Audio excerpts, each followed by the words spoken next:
Hi, I'm Sarah Marzano, Principal Analyst covering retail and commerce media at EMarketer, and you're listening to the CPG Guys podcast. Hello and welcome to the CPG Guys podcast, set at the intersection of commerce and tech. Your hosts, Sri Rajagopalan and Peter V.S. Bond, explore how brands and retailers engage consumers in a digitally driven world. And now, here are the CPG Guys. Hello and welcome to the CPG Guys podcast. I'm your bombastic co-host, PVSB, who also moonlights as head of industry and client engagement at Flywheel, the commerce acceleration division of Omnicom, which, oh my God, is now the world's largest advertising holding company. Go figure. Joining me today is my co-founder of this growing enterprise. He's the chief revenue officer for ThinkBlue Consulting. And as Papa Raj, he's the patriarch of the Raj family media empire. He's also the former president of sales at General Mills. Of course, I'm talking about the man known as Sri. Sri, how's it been as a roadie on the tour of not one, but two pop star daughters, Rhea and Lara? What's going on, man? First of all, you used a word in there. You reminded me of Shaggy, the artist, Mr. Bombastic, say fantastic. But all that said, we just got back from the 5-city tour. Last night was the culmination of Rhea Raj's tour at the Roxy in LA. You came to the New York one, jam-packed, oversold. I'm exhausted, man. And then we get the great news, over the moon as a family. Cat's Eyes, TikTok Artist of the Year, beating Taylor Swift, Bad Bunny, which is hard to in my head to even conceive. But Laura comes home tonight because they have two concerts here on Friday and Saturday in LA. Then we go to Mexico City, and the year's already over before you blink, going to India. Still got a lot going on, man. When I think of it, I get tired now. That's what's going on. Sri, I'm seriously thinking we need to reconsider a couple of the Lollapalooza stops in South America in the May timeframe. I think you and I were meant to be in Santiago. Chile in the house. I know, Chile in the house. Thanks, Sri. As always, appreciate you being on this journey with me. Make sure you're subscribing to our podcast on your preferred listening platform, Apple, Spotify, or wherever you get our latest episodes, and even go back and consume any of the 550 episodes we've already published. Make sure you're following us, because if you follow us, then every time we publish a new episode, it automatically appears in your podcast app stream.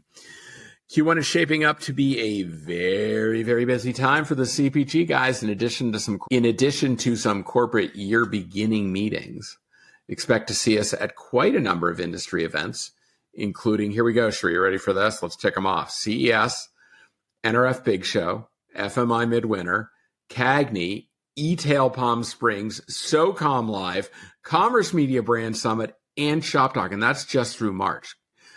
We'll be recording episodes. We're going to throw some parties. We're going to host some private dinners, all sorts of stuff going on. And if you do run into us, please introduce yourself, as we love to speak with our community of industry thought leaders. It's important. We want to connect, and we love talking to you. So, say hi. Don't be shy. Just come right on up. So in any event, let's get to introducing our guest for today's episode. Sri and I met her in a seaside restaurant just a few miles down the coast from Cannes. Wow, that sounds clandestine, doesn't it? It was during last summer's Cannes Lions International Festival of Creativity. She was moderating a pre-dinner panel on in-store retail media featuring some great leaders at CVS Media Exchange, Epsilon, and Stratacash. Sri and I both remarked how thoughtful and engaging our guest was in leading the conversation. We come to find out that Sarah Marzano is the principal analyst for retail and commerce media at EMarketer, the go-to forecast, data, and insights provider for marketing, advertising, and commerce professionals. Her professional career spans incredibly relevant experiences. She was a buyer at Macy's. She worked at Lord & Taylor, may it rest in peace. She had analyst roles at Retail Me Not. Just loved all their coupons. So good, such a good deal. She worked at Gartner. I used to live on the backside of Gartner's office in Dolphin Cove in Stanford. All these connections, all these touch points. And even a few years working in retail strategy at Circana, a company that both Sri and I count in our history, before she joined EMarketer last year. Sheree knows that I am madly in love with Sarah's intellect and wit, as I am often quoting her in my daily business activities. So without any further ado, please join us in welcoming her to her very first of what we will consider to be many appearances on the CPG Guys, Sarah Marzano. Sarah, welcome. How you doing? Hi.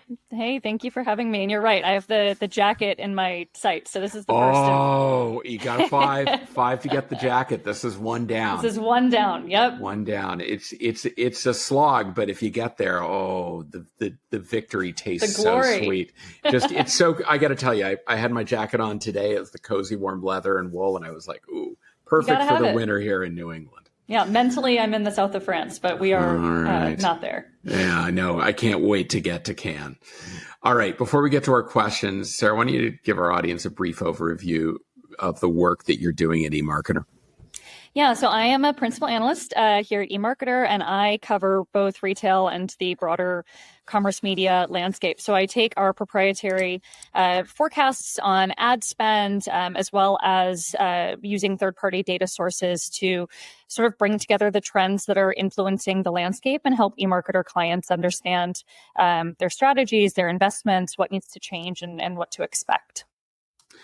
Awesome. We're excited to get the conversation started. I want to mention to our audience, toggle over to the digital show notes of this episode. You're going to find a link to Sarah's LinkedIn page. You're going to find a link to the eMarketer site, and specifically a link to a brand new thought leadership report that Sarah authored.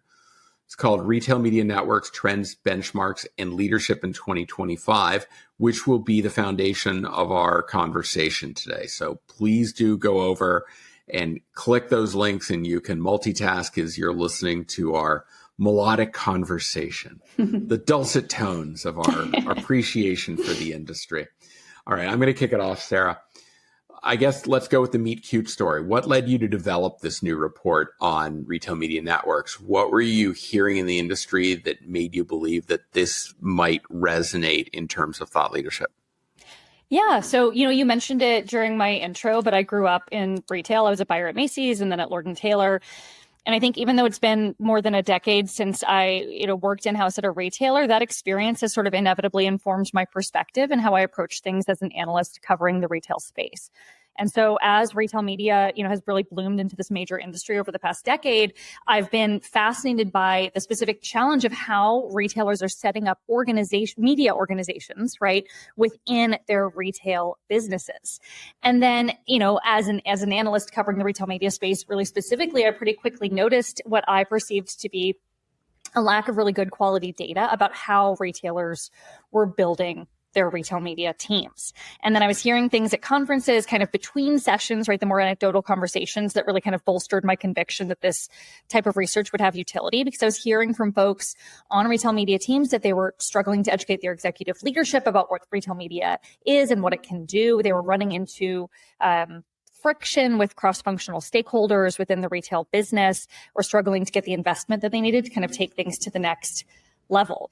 And thanks to a sort of fortuitous partnership with the folks at Bain & Company, who we partnered with on this research effort, we were able to run a survey of leaders at retail media teams who are working in-house at retailers. And we heard from a really nice sample size of leaders across a variety of industries. And I'm really happy with the resulting research, right? I think it's yielded really solid insights that I like to think have utility for the retail media space really broadly, whether you are on a retail media team and you're trying to build the case for investment or shifting your strategy, or if you're a solution provider, you're looking to better understand the space. We now have this sort of benchmarking that can be utilized. And retail media is not about to get less competitive. And I think what's really exciting about this survey is that it highlighted some white space opportunities that retail media teams of all shapes and sizes can really focus on to think through how can we competitively differentiate our offerings. Awesome, Sarah. Thank you so much. Welcome to the CPG Guys, of course. Pleasure to have you. This report that you referred to with Bain highlights strong strategic conviction, but uneven operational maturity across the several retail media networks that did take the survey. What do you see as the biggest disconnect between the ambition of a retail media network and the enablement of what the outcomes, capabilities, execution is today? And What do you think is principally behind that gap? Is it media and retail have never been together? I mean, I think that's a big part of it. Thank you for the question. I think this sort of goes back to the fact that here in the US, the way retail media has sort of historically been built has been about setting up an advertising business on a retailer's owned and operated digital channels, right? There's fairly straightforward ad formats. You're launching display and search ads. And with that, there's kind of a relatively straightforward playbook that makes it kind of easy to monetize consumer browsing behavior and tap into some pent-up demand. And so when you're setting a team up that way with this sort of singular focus, I think it's really possible to do a lot with a little, especially when you're just getting started, right? And I think that is really shifting as retail media hits this new sort of inflection point or maturity, and retailers are sort of recognizing there's only so far we can take monetizing our website, especially for the retailers who are most of them who do most of their business in physical stores, right? And that poses a challenge for advertisers as well, who are saying we want to reach your customers, and we're not necessarily reaching all of them by activating ads on your website. And so I think that's sort of the background behind a lot of this. You specifically asked about this gap that we identified between ambition and enablement. We asked survey respondents to fill out self-assessments across what we sort of set up as 5 critical domains in retail media. And so they assessed themselves across their own strategy, against their product and roadmap vision, against their capabilities within technology and innovation, measurement, and their operating structure. And what we found was that our respondents, who again were on the retail media teams, feel really confident about their overall strategy, as well as their vision and product roadmap. But then that confidence took this major dive when it came to some of the more executional levers and capabilities that sort of underpin their ability to execute on these things, right? So things like their operating model and their team structure, their tech stack, and their measurement and reporting. And I think, Shri, to your point, that brings me back to this theme of media business operating within retailers, and the fact that where we heard that retail media teams were struggling were in these arenas where retailers haven't historically had to operate or develop expertise, right? So things like media measurement and that type of reporting, or where legacy retail systems like their technology isn't necessarily transferable, right? Which came up within the tech and innovation element. And then just going back to that basic complexity again of setting up this new team and making sure that you are folding it really cohesively into your broader operation. These are all sort of new skill sets and new muscles for retailers to build. And that's where the snags are really coming out. So to me, Sarah, and all of that, the number one reason and challenge that I personally felt while working in corporate America on the CPG side, that this is still so difficult to execute, is the operating model one that you referred to. You have media people sitting at a retailer. Retailer is operationally very store-oriented, store mentality. Yep. And these media people are selling to salespeople at CPG companies or partnering with them, who are also very operational in nature, not media oriented. Like impressions mean nothing to a salesperson. They mean a lot to a marketing person. When retail media was born, it almost feels like no energy was put in the industry period towards thinking about who the drivers of that operating model will be, who the stakeholders would be, who would actually call the shots, who's an influencer, who's a decision-making person, who's consultative, who's execution. And 10 years later, still doesn't exist, which I think is an industry failure. Or industry convenience. Or opportunity, right? But I think you're exactly right. I think a lot of retailers were reacting really quickly to the opportunity to set up retail media businesses. And the result was that we sort of figured out, where can we set this up the quickest and start actioning on it the quickest? And then those teams, again, were able to do a lot with relatively a little. And it's only now that things are getting more complex and we're sort of recognizing they might not be sitting in the exact right spaces, or maybe we've set things up inadvertently to where major teams within this retailer feel like they're at odds with each other, that the sort of major challenge is coming up around where does this sit? And then the other piece of it is that there's no playbook for this, right? And a lot of times there's not a lot of transparency around what's actually working in terms of looking beneath the hood for the retailers where this is going maybe smoother than others. So Sarah, you note in the report that retail media network teams report into a wide range of functions, sometimes the CMO, sometimes the chief digital officer, sometimes merchandising, sometimes commercial. There was no clear dominant owner.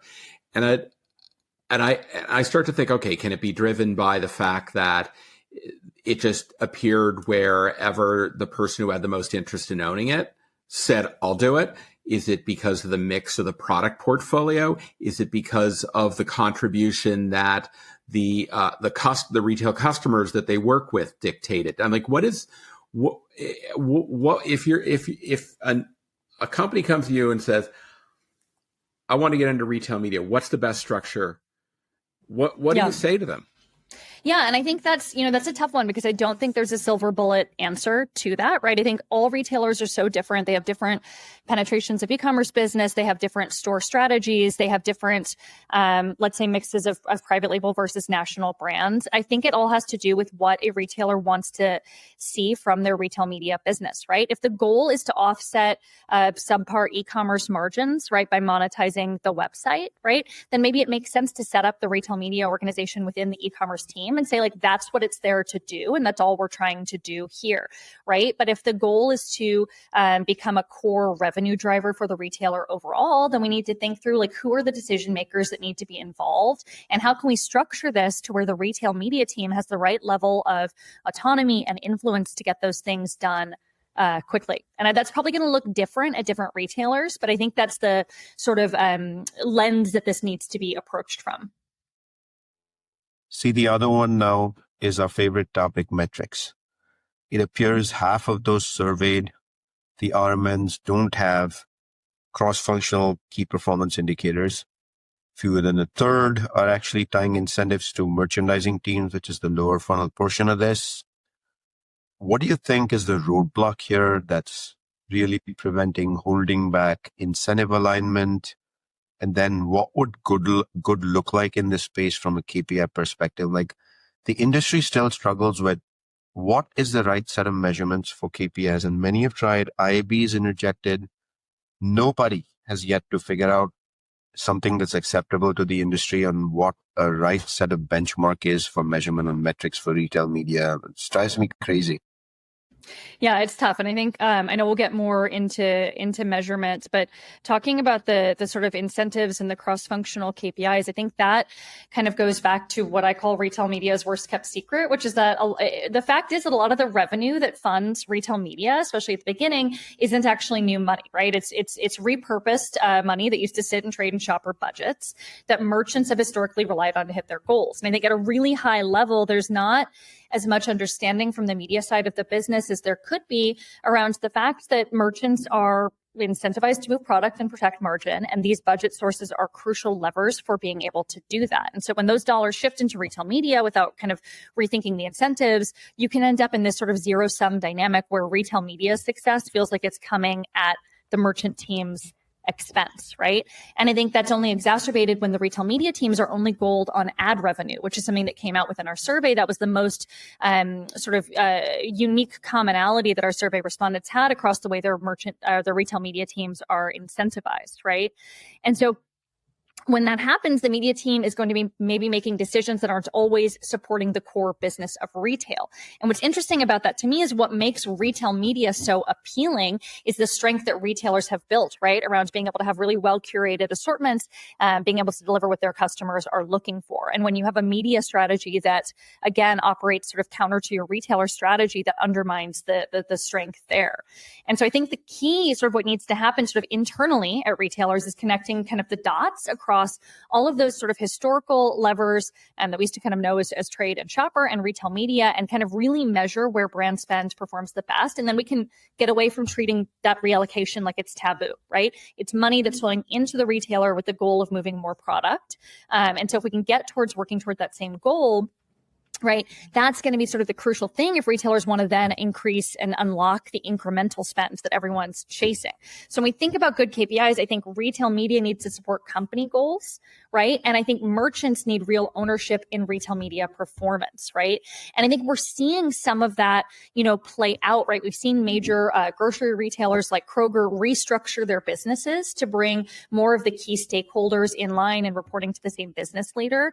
And I just published my sort of commerce media trends and predictions report going into 2026. And one of my key predictions is that we're going to see more retailers kind of reorganize to bring retail media closer to their core operations and make sure that they're kind of treating this really holistically.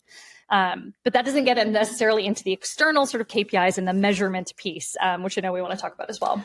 Well, let's click into that. I just read today that the IAB released a new viable framework for measuring what they consider to be a verifiable in-store impression. So that was kind of like the next evolution of trying to more accurately measure what is not necessarily as personalized as what you get to expect on programmatic or owned and operated product search listings.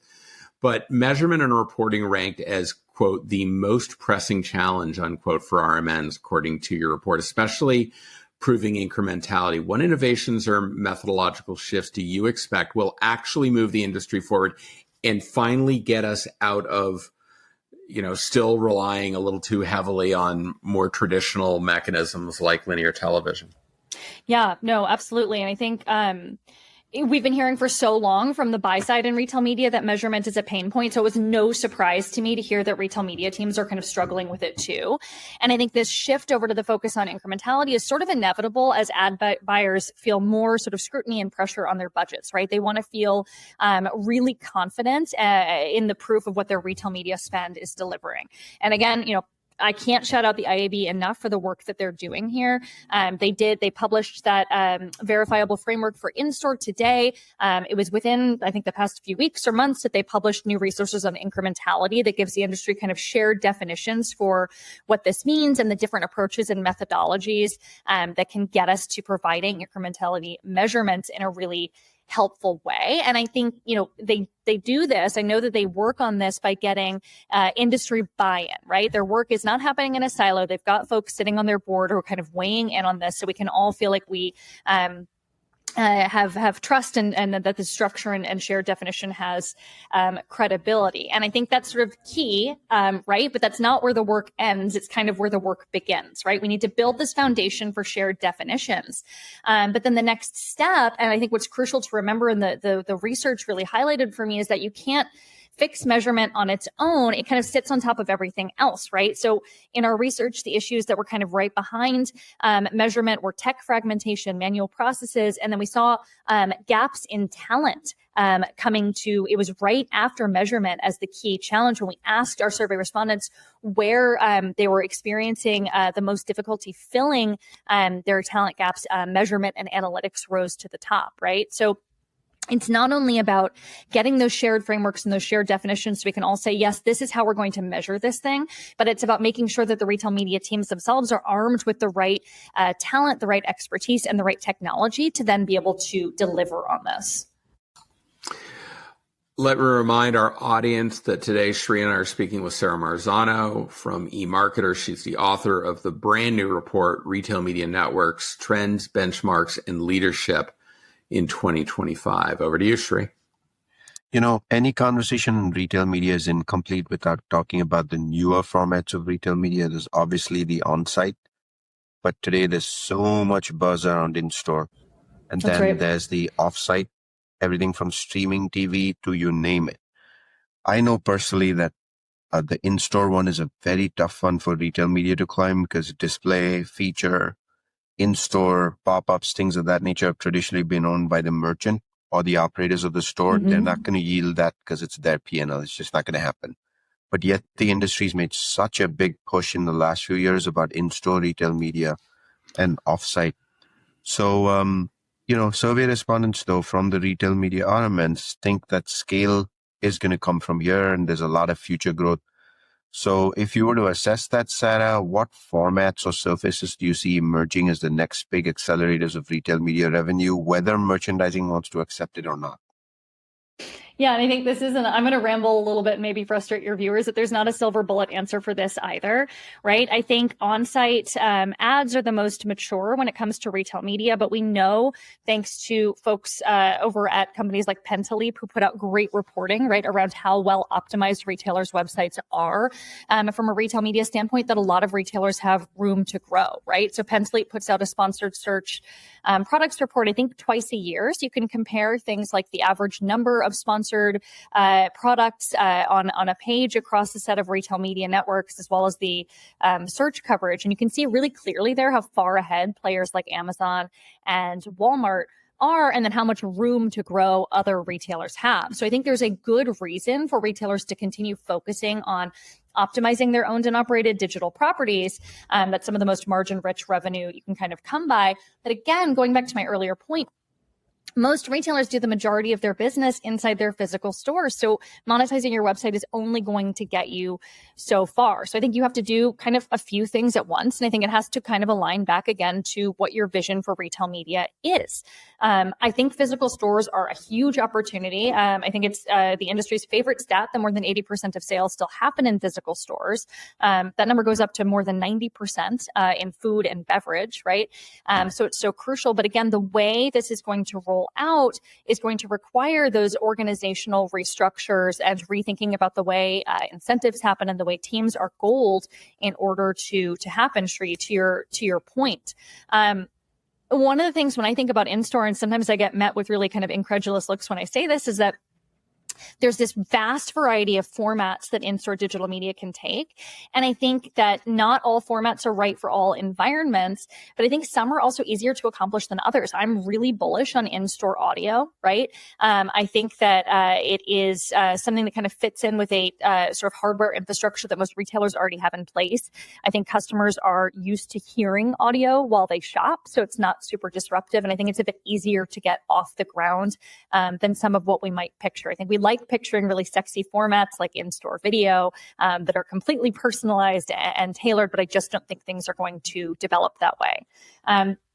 The other thing that I'm keeping a really close eye on, and I'm excited because we've been able to really fortify our ad spending forecast a lot in this arena, is of course offsite, right? Because offsite is an opportunity for retailers to use the breadth of their first party data without limiting it to, only being seen by customers who are browsing their websites, right? And activate it where they are spending time across the open web. And I think social platforms are really sort of key element of that. It's an arena where we expect to see sort of continuing to grow. And I think it's a wonderful opportunity for retail media networks to deliver on incrementality that advertisers are looking for, right? Because the further away you get from that digital point of purchase, the more likely it is that you're able to say this purchase that we ended up influencing wouldn't have happened otherwise. So lots of things, no single. Yeah, I think the promise of in-store media is just as people are cutting the cable and moving to streaming, they're still going to physical stores. So the audience is there. So if you can't get audience through linear television, you can still get it in stores. So that's the promise. The challenge is, to your point, how does it appear? Like the thought of investing to deploy digital screens all over the store, somebody's got to come up with the capital cost. Historically, it hadn't been the retailers. So then they have to partner. And well, now if I've got a partner, does that mean they're sharing in the revenue? Now, all of a sudden, if I'm taking money out of trade where I was selling an end cap, which I recouped myself, and now I got to share it with the screen provider. Well, now is it economically viable? So there are some realities. I mean, I tend to like what our friend Harvey Ma and the team at Sam's Club MAP have done. Oh, I love it. Yeah. It's a software investment. The hardware is updated by the consumer when they buy a new phone.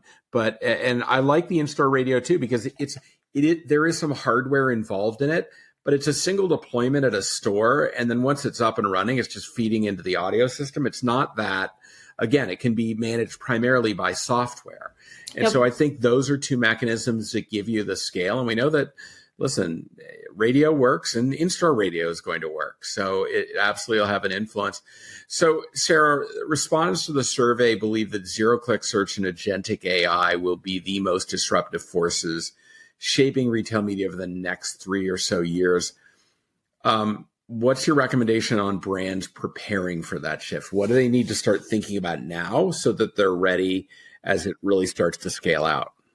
Yeah, I mean, I think it makes sense for both. For brands, you need to monitor how monetization is getting introduced to what I would call like a platform, AI platform owned assistant, like a ChatGPT, or a Gemini, right? What are those monetization opportunities that are appearing there? And then you also need to keep an eye on how retailers who are investing their own proprietary agents, how monetization is developing there. Inherently, like, this is probably overly simplistic, but this is just another surface where consumers are spending time, right, and discovering and considering their products. And we as a retail industry broadly and as an advertising industry have adjusted for those changes historically, right, and thought through like which formats sort of make sense here. What is the best way to get in front of our customers? So I think this is something that there actually is more precedent for than we might otherwise want to admit, because this can kind of get whipped up into a very hyped up frenzy very easily. Hyped up frenzy, absolutely indeed. But next year, the RMNs through this survey say that their top priorities will shift towards tech modernization. Aha, surprise, we just talked about AI and software, data infrastructure, because one of the greatest assets the RMNs are building are indeed data sets. But of course, they're only meaningful if you pull insights from those, and then offsite media acceleration. To me, the offsite one is more a play of inventory of onsite is running out, so you have to go somewhere. What will separate the networks that are the superior ones and those that are also playing just because they have to and actually deliver?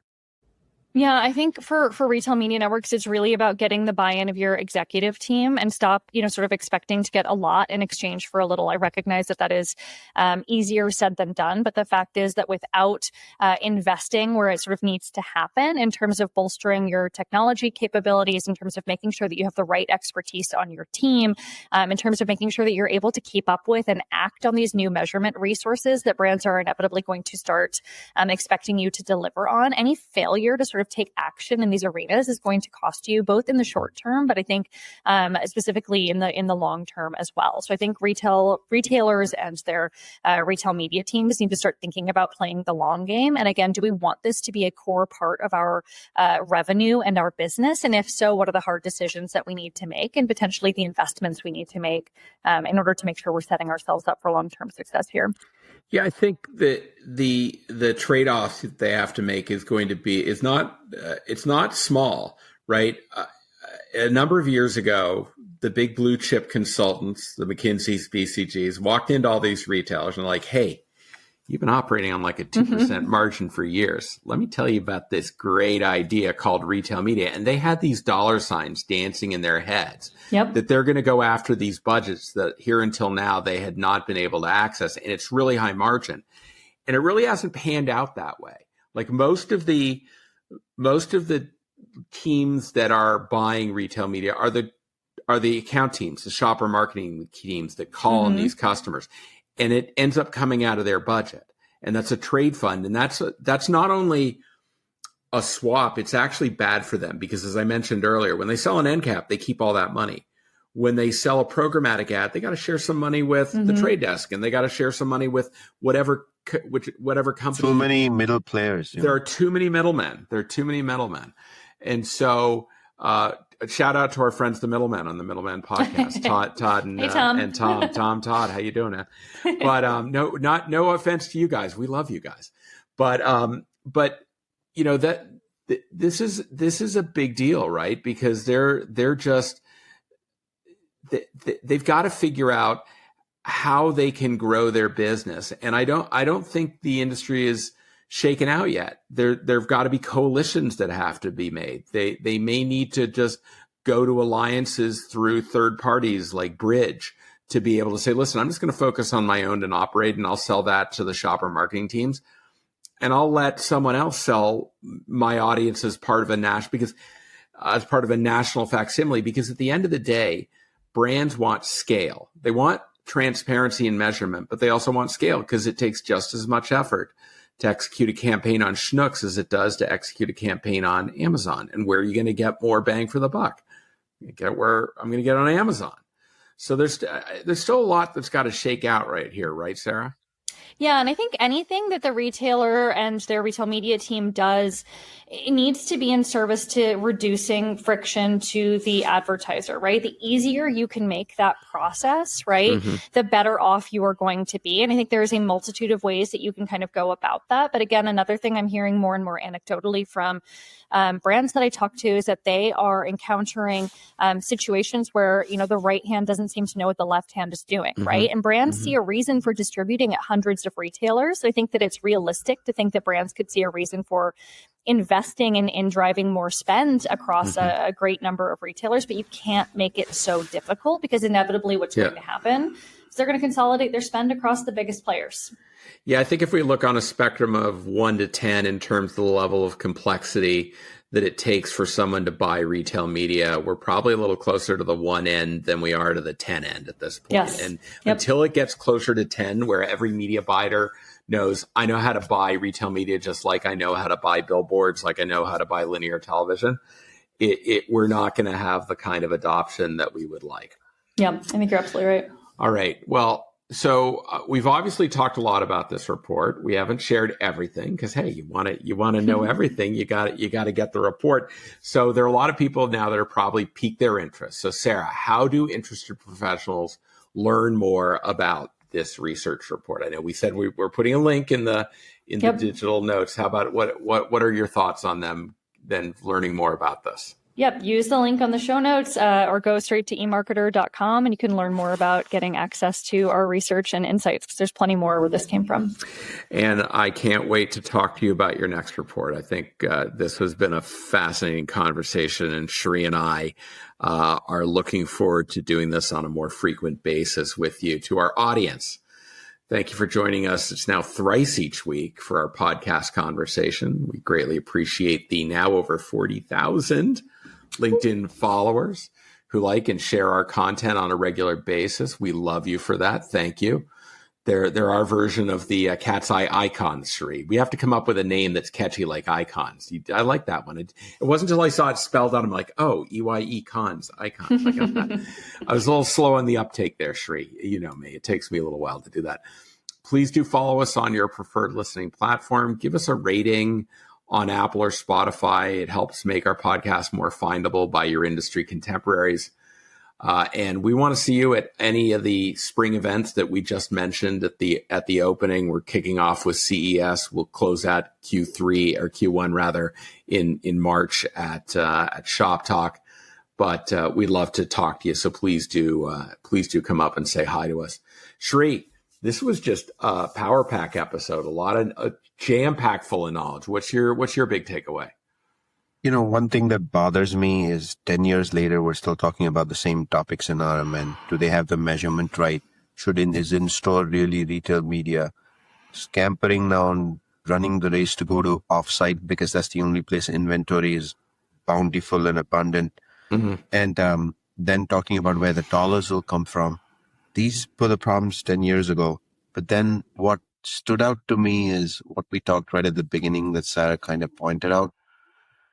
If the industry had put time, attention, and energy right up front on getting the operating model right, none of these problems would exist today. The right players would have been in the room. You know what I'm saying? Yep.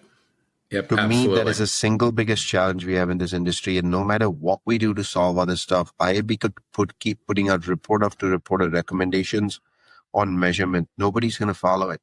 If we can't solve the operating model with the right people sitting in the room, no chance. Yeah, it's going to take a bunch of big retailers and big manufacturers to kind of align around this. I mean, the IAB is doing yeoman's work in terms of trying to set the standards and make retail media more standard in how it's bought and how it's performance measured. But it's still a bit of a Wild West, Sheree, and I'll say this: the pandemic didn't really help, right? It threw us into just trying to throw spaghetti at the wall, and we were trying to save our volume. And I think now that we're finally past the pandemic era of uncertainty, not economics withstanding and tariffs, but I think it's time that the industry put our nose down to the grindstone and really just focus on how we make this what Kara Pratt has always said, which is retail media is media. How do we make that as standard as possible to make it easier for people to buy it, easier for people to understand how to activate, how to measure it, and how to build it into their overall plan?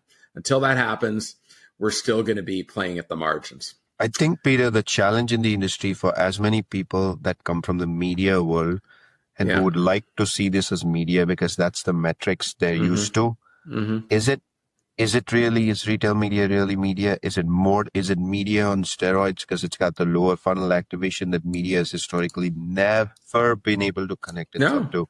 It's been an attribution world.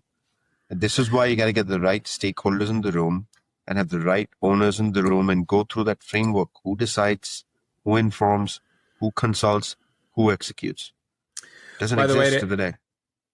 To those brands out there who are looking to get their commerce media game up and running, having a really good creator and influencer is important. Papa Raj, I hear you now have over 150,000 TikTok followers. Is that correct?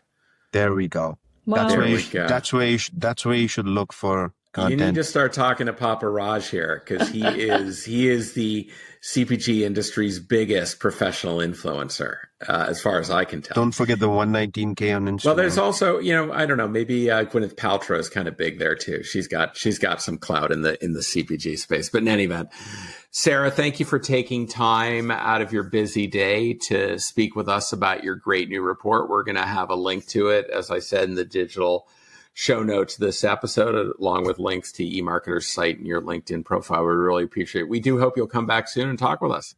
Yes, thank you both for having me. Sheree, as always, thank you for joining me on this journey. To our audience, thank you for choosing the CPG Guys to educate and entertain you. We look forward to speaking with you on the next episode of, wait for it, the CPG Guys podcast. Goodbye.